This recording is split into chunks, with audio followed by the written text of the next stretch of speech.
hàng sầm đan vô rầm trái quạt trình cả anh nhạt bạc cao ấy cái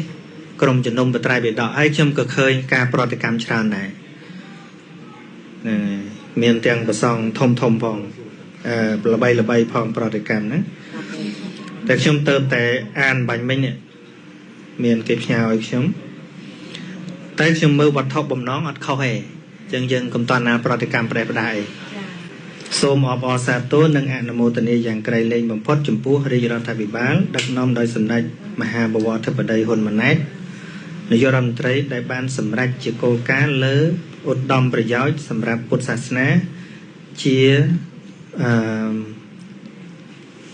សាសនាជាតិ ជា ប្រវត្តិសាស្ត្រ មាន 3 ចំណុច គឺ ការ បង្កើត ក្រុម ជំនុំ បត្រៃ បិដក ឡើង វិញ ដើម្បី ផ្ទៀងផ្ទាត់ គម្ពីរ ក្បួន ច្បាប់ ពុទ្ធសាសនា និង បកប្រែ អត្ថកថា ដីកា យោជនា ដែល ជា សេចក្តី ពន្យល់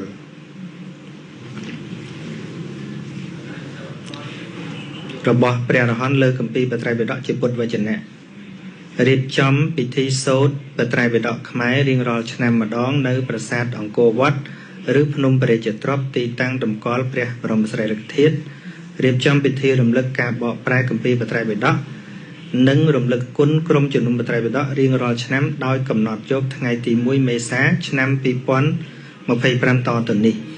ខ្ញុំ គិត ថា អ្នក ប្រតិកម្ម ប្រហែល ជា គាត់ ស្ដាប់ នៃ ច្រឡំ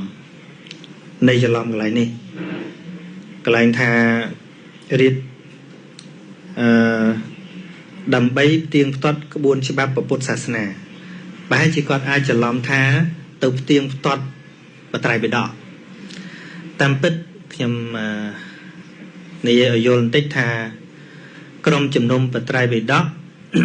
មាន តាំង ពី យូរ ហើយ តាំង ពី សម្ដេច ជួន ណាត មិន តន់ ឡើង ជា សម្ដេច សមេធាធិបតី ម៉េះ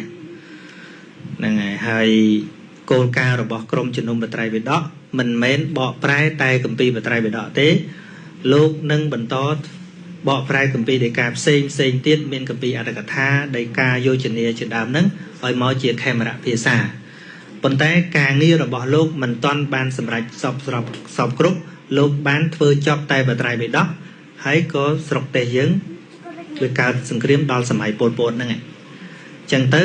ក្រុម ជំនុំ បត្រៃ បិដក ហ្នឹង មិន អាច ត អាយុ បាន មក ដល់ សព ថ្ងៃ អញ្ចឹង គោល គំនិត នៃ ការ បង្កើត ក្រុម ជំនុំ បត្រៃ បិដក នេះ ខ្ញុំ ធ្លាប់ ឮ ខ្លះៗ ដោយ ផ្ទាល់ ពី សម្ដេច ឈឹង បញ្ឈា ដែរ បំណង ណា យើង រឿង អី យើង គួរ សួរ គ្នា គ្រាន់តែ បង្កើត ប្រមូល អ្នក ប្រាជ្ញ ហ្នឹង មក ចងក្រង បន្ត នៅ ស្មារតី របស់ ក្រុម ជំនុំ បត្រៃ បិដក ហ្នឹង ឡើង វិញ ហើយ អាច ផ្ទៀងផ្ទាត់ នឹង គម្ពីរ ដីកា ផ្សេង មិន មែន ទៅ កែ បត្រៃ បិដក ទេ ផ្ទៀងផ្ទាត់ សិភៅ ណា ដែល យើង ដាក់ ឲ្យ ចរាចរណ៍ នៅ ក្នុង សហគមន៍ ពុទ្ធសាសនា ហ្នឹង កុំ ឲ្យ ចេះតែ ម្នាក់ មាន កំណត់ អី សេ នឹង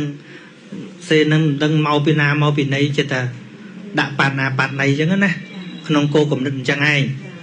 ហ្នឹង ហើយ ដើម្បី បន្ត ស្មារតី របស់ ក្រុម ជំនុំ បត្រៃ បិដក ពី ដើម ដែល មិន តន់ ចប់ ហ្នឹង ដើម្បី ត ទៅ មុខ ទៀត ប្រែ អត្ថកថា ដីកា យោជនា ដែល ជា គម្ពីរ ចាំបាច់ ត្រូវ តែ សិក្សា តែ យើង មិន តន់ មាន អញ្ចឹង ណា ហ្នឹង មក ប្រាវ ហ្នឹង ខ្ញុំ ឃើញ លោក ល្បី ខ្លះ ចេញ មក ប្រតិកម្ម ញ៉ៃ ពេញ ក្នុង សួរ អ្នក ផ្ដើម គំនិត សិន ទៅ ខ្ញុំ ជឿជាក់ ថា គោល គំនិត បង្កើត ឲ្យ មាន នេះ ខ្ញុំ គាំទ្រ អានេះ ខ្ញុំ សម្រាប់ ខ្ញុំ គាំទ្រ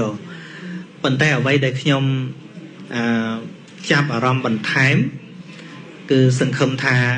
ក្រុម ជំនុំ ហ្នឹង នឹង ប្រមូល អ្នក ចេះ ពិត ប្រកប យក ទៅ ប្រើ ផ្នែក ពុទ្ធសាសនា តែ ប៉ុណ្្នឹង ឯង អ្វី ដែល គួរ បារម្ភ កន្លែង នេះ មិន មែន ច្បាប់ បង្កើត នេះ ទេ ច្បាប់ បង្កើត នេះ ខ្ញុំ គិត ថា ល្អ ប៉ុន្តែ អ្វី ដែល ខ្ញុំ បារម្ភ បន្តិច ណា មិន បារម្ភ ច្រើន ទេ ខ្លាច យើង មិន មាន អ្នក ចេះ ដឹង គ្រប់គ្រាន់ ក្នុង ការ ធ្វើ ការងារ ហ្នឹង តែ ប៉ុណ្្នឹង ឯង ហ្នឹង ហើយ ចឹង ចប់ ប៉ុណ្្នឹង ផ្ដាំ បងប្អូន កុំ តន់ ណា កើត បាប ច្រើន ពេក